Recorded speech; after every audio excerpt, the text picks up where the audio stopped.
Hello বন্ধুরা, তোমরা সবাই কেমন আছো? আশা করি ভালো আছো। আমিও ভালো আছি। তো আমি আজকে আমাদের ছাদের বাগানটিতে ঘুরতে উঠেছিলাম। দেখি আমাদের ছাদের বাগানের গাছে, আমাদের ছাদের বাগানের পেয়ারা গাছটিতে অনেকগুলো পেয়ারা ধরেছে, বেশ সুন্দর লাগছে দেখতে।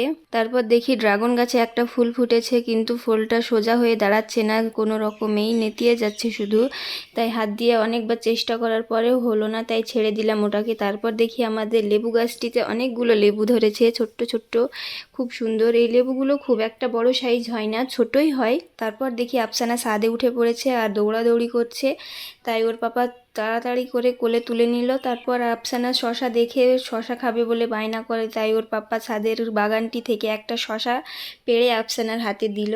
শশাটিকে গাছ থেকে পেড়েই অমনি খেতে লেগে পড়েছে। তারপর দুজনে একটু রিলস করছিল। দেখো কেমন সুন্দর আমার মেয়েটা লাইক চাইছে সবার সঙ্গে। তো প্লিজ গাইজ, আমাদের ভিডিওটিকে একটু লাইক করে দিও।